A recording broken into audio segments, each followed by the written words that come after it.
छत्तीसगढ़ में सत्ता परिवर्तन होने के बाद ऐसे कयास लगाए जा रहे हैं कि राजधानी रायपुर में पिछले 5 वर्षों से पड़े स्काई वॉक के दिन अब बहुरने वाले हैं।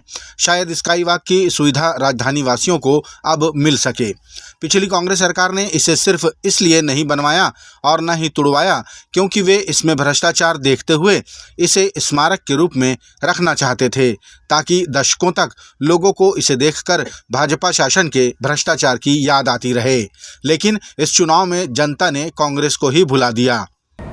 ये रमन सिंह और राजेश मूणत के कमीशन खोरी की स्मारक, उसको हम लोग नहीं ढाएंगे, नड्डा जी देखना चाहिए। इसलिए अब ऐसी उम्मीद की जा रही है कि स्काई वॉक का कार्य पूर्ण होगा और इसे उपयोग में लाया जाएगा, ताकि अपने आप में ऐसा पहला स्काई फुटपाथवे रायपुर की शान बन सके। Bureau report, AINS।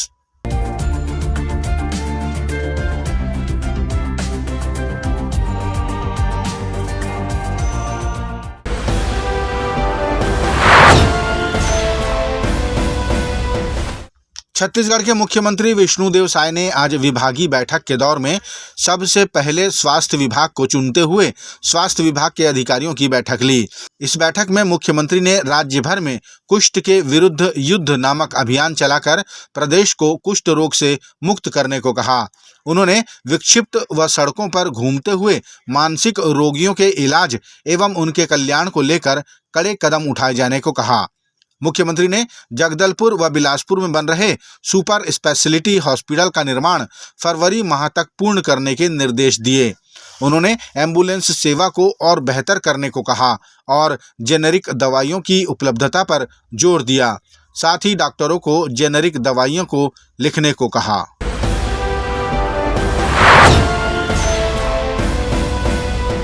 छत्तीसगढ़ सरकार के सामान्य प्रशासन विभाग ने आदेश जारी कर पिछले वर्षों में हुई राजनीतिक नियुक्तियां जैसे निगम, मंडल, आयोग और सभा समिति के सदस्यों की नियुक्तियां रद्द कर दी हैं। ये आदेश छत्तीसगढ़ शासन के अवर सचिव पुलक भट्टाचार्य ने जारी किया है।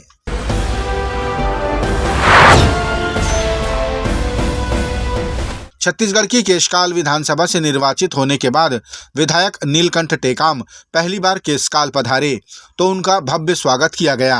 कार्यकर्ताओं ने विजय जुलूस के माध्यम से विधायक को नगर भ्रमण कराया।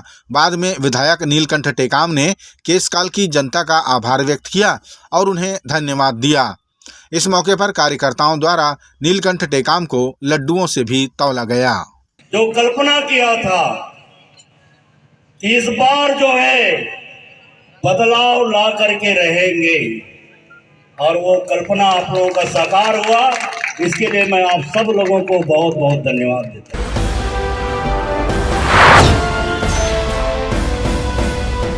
सुप्रीम कोर्ट के वकील बलराज सिंह मलिक ने राजनीतिक पार्टियों पर मुख्यमंत्री चुनने के समय संविधान के नियमों को अनदेखा करने का आरोप लगाया।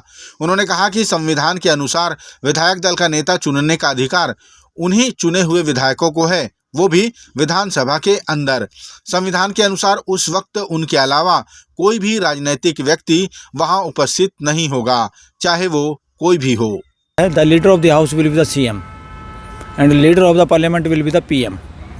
तो लीडर ऑफ द हाउस कहाँ चुना जाएगा? हाउस के अंदर। और हाउस के अंदर किसकी मीटिंग होगी? सिर्फ मेंबरों की। उसमें कोई बाहर का आदमी नहीं, कोई राजनाथ नहीं, कोई और नहीं, कोई राहुल नहीं, कोई उसमें जा नहीं सकते। Leader member of the house, उनको चुनने के लिए, लीडर चुनने के लिए भी एक प्रोसीजर है। एक ये लेटर जाना चाहिए गवर्नर की तरफ से और गवर्नर मीटिंग कराए इन सब लोगों की और ये मीटिंग गुप्त मतदान करके फिर उसमें तय करें who is the leader of the house. और लीडर ऑफ द हाउस का वो रिजल्ट के आधार पे गवर्नर उसको शपथ दिलाई। ये है संवैधानिक तरीका। अब जो तरीका अडोप्ट हो रहा है ये संवैधानिक तरीका नहीं है, ये पॉलिटिकल पार्टियों का षड्यंत्र है।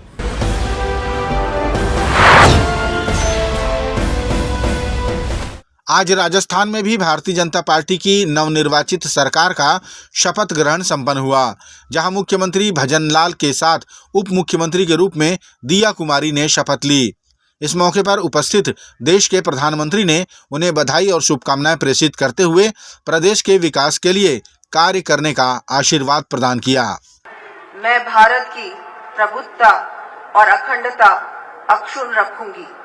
मैं राजस्थान राज्य के उप मुख्यमंत्री के रूप में अपने कर्तव्यों का श्रद्धापूर्वक और शुद्ध अंतःकरण से निर्वहन करूंगी।